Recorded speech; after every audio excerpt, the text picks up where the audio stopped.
Les nouveaux membres de la Cour suprême ont prêté serment au cours d'une cérémonie présidée par le colonel Assimi Goïta, président de la transition.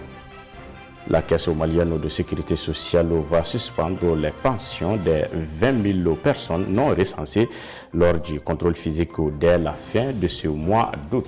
Mesdames et messieurs, bienvenue dans cette édition d'information.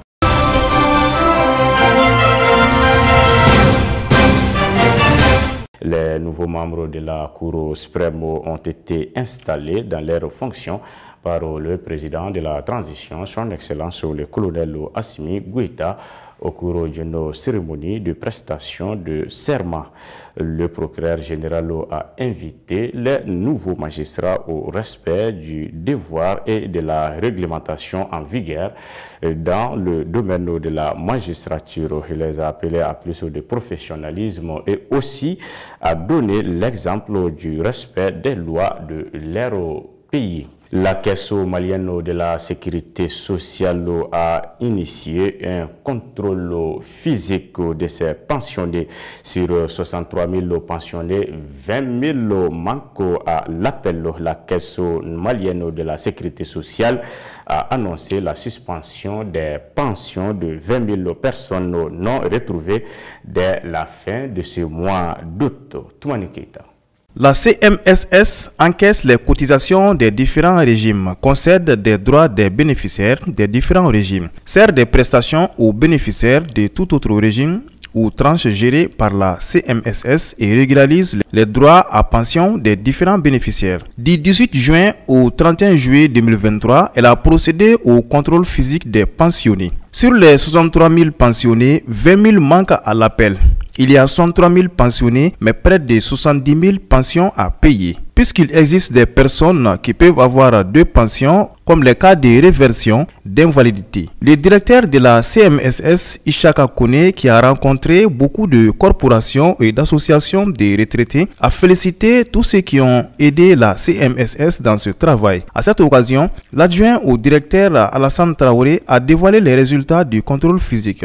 20 000 pensionnés non recensés. La CMSS a annoncé qu'elle suspend déjà les pensions des 20 000 pensionnés non retrouvés dès la fin de ce mois. Il a également ajouté que le contrôle pour ces retardataires sera subordonné à la présentation d'une pièce portant un numéro d'identification national afin de minimiser les risques de fraude. La CMSS, lors des contrôles physiques, a rencontré beaucoup de tentatives de fraude. Des personnes qui ont voulu se faire recenser en lieu et place des pensionnés décédés et d'autres. Ces cas auraient été transmis à la justice. Pour certains, il est évident que la CMSS fait l'œuvre de salubrité publique. Pour un contrôle physique qu'il manque 100 à 200, cela peut être acceptable. Mais 20 000, cela sent la fraude.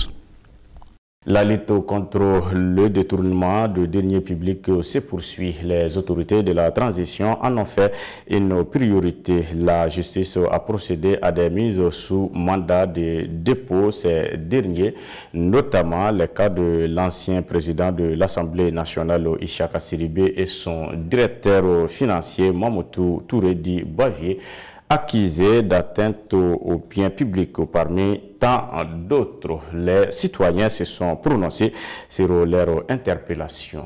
Écoutons-les.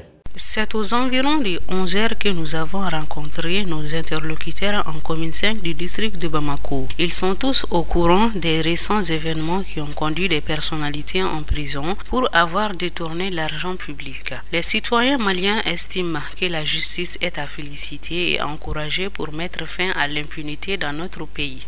Pour moi, c'est une bonne chose, vu que quelqu'un a un antécédent judiciaire, qu'on le remet à la justice pour que s'il est innocent, qu'il soit innocenté, ou s'il est condamné, qu'on le condamne, pour vraiment assainir le champ politique, quoi. Les problèmes dont nous avons aujourd'hui, c'est le problème de l'injustice. Si ces arrestations contribueront à l'amélioration de la justice malienne, c'est une très bonne chose. Et que la justice soit rendue et sans aucun équivoque, que le Mali puisse être comme ils étaient auparavant. Par contre, ce citoyen a un avis différent des autres. Il pense qu'il faut attendre la fin de l'enquête pour affirmer s'ils sont coupables ou non. Il y a une enquête judiciaire en cours. Donc pour le moment, on ne peut pas dire qu'il y a détournement ou pas. Mais moi, personnellement, je suis contre si quelqu'un arrive à atteindre un certain niveau. Ce n'est pas une bonne chose quand même d'humilier la personne comme ça. Ces dernières années, la population avait perdu confiance en la justice malienne du fait de l'impunité qui régnait en maître dans le pays. Mais aujourd'hui, les choses ont changé. Ils disent être confiants que l'impunité sera du passé au Mali. Moi, j'ai confiance à la justice de mon pays, mais moi, je propose à la justice vraiment avant d'humilier quelqu'un, avant d'envoyer quelqu'un en prison, comme nous sommes au Mali, de s'asseoir d'abord et essayer de trouver la solution. Mais lorsqu'il n'y a pas de solution, en ce moment, on applique la loi. Je fais entièrement confiance à la justice malienne, puisque nous avons eu à voir le cas du Dr Cissé Boubou, qui était arrêté pour des faits qui n'étaient pas avérés. Et la justice a rendu un verdict vraiment très très important que l'histoire retiendra. Je crois à la justice parce que si c'était avec des gens de classe moyenne, on peut peut-être dire quelque chose, mais avec ces grands pions, à mon avis, la justice va faire son travail comme il faut. C'est un signal fort qui montre que vraiment c'est la fin de l'impunité. Et aussi, ça va aussi décourager les petits fonctionnaires aussi de faire des raquettes de par-ci par-là. À mon avis, c'est une bonne chose et c'est un signal fort. Quand même, nous ne pouvons pas dire que c'est la fin de l'impunité, mais quand même, c'est un élan dont nous encourageons nos plus hautes autorités à aller de l'avant, à faire comme si personne n'est au-dessus de la loi. Nous sommes tous égaux devant la loi et nous devons faire en sorte que la justice soit rendue de la plus belle manière. Ils ont tous lancé un appel aux autorités judiciaires avant de terminer. À la justice malienne, à ceux qui ont aujourd'hui la haine de rendre la justice, de faire en sorte que la corruption ne puisse plus jamais régner dans notre pays. Comment peut-il que des sucettes à 30 000 francs, comment comprendre cela? Alors que certains sont là, ne peuvent même pas avoir 50 000 francs par mois. Je félicite et je soutiens la transition dans ce projet.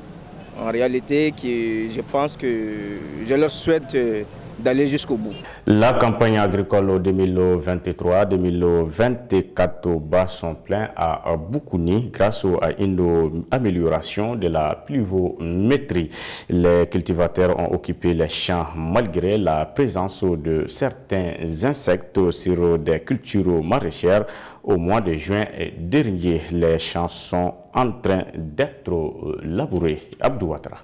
Le prix d'achat du kilogramme du coton graine a été fixé à 295 francs CFA pour le premier choix. Les coûts des intrants agricoles, engrais et semences ont connu une légère baisse. Le prix du sac de 50 kg d'engrais minéraux subventionné est de 14 000 francs CFA. Le prix de vente du sac de 50 kg de l'engrais minéral sur le marché est nettement en baisse par rapport à la campagne précédente. C'est dans ce contexte qu'a débuté la campagne agricole 2023-2024. La situation pluviométrique est caractérisée par une mauvaise répartition des pluies dans le temps et dans l'espace. Les stades phénologiques sont assez diversifiés à cause de la mauvaise répartition des pluies. Toute chose qui permet de noter qu'au stade actuel, le niveau des cultures varie par denrée pour les riz pluvial et bas-fond. C'est la levée et la montaison. Tout comme pour le maïs, le sorgho et les milles. Quant au riz, avec maîtrise totale de l'eau, c'est les stades d'installation des pépinières. On est à la période de ramification pour la patate et les maniocs.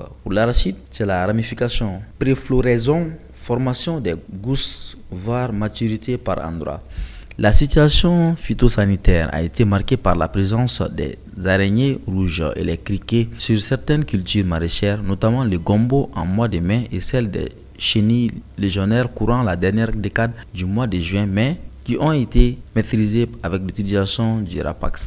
Après les 120 mm de pluie enregistrées les dernières 48 heures selon la direction régionale de l'agriculture de Bougouni, les opérations d'entretien et la délivrance des autorisations d'achat des engrais continuent. Néanmoins, en se référant à la situation actuelle de la pluviométrie, on peut espérer sur une bonne campagne si ce rythme est maintenu. Notons que le taux de réalisation pour le coton dans la région de Bougouni pour la campagne 2023-2024 est de 98,7% selon la coordination CMDT de Bougouni. Au 31 juillet dernier, le niveau de la crue était inférieur à celui de l'année dernière à la même date pour des cumuls pluviométriques qui sont inférieurs à ceux de la campagne passée à la même période dans tous les chefs-lieux des cercles, à l'exception de Kolondiaba où ils sont supérieurs 621 mm en 34 jours contre 543 mm en 35 jours.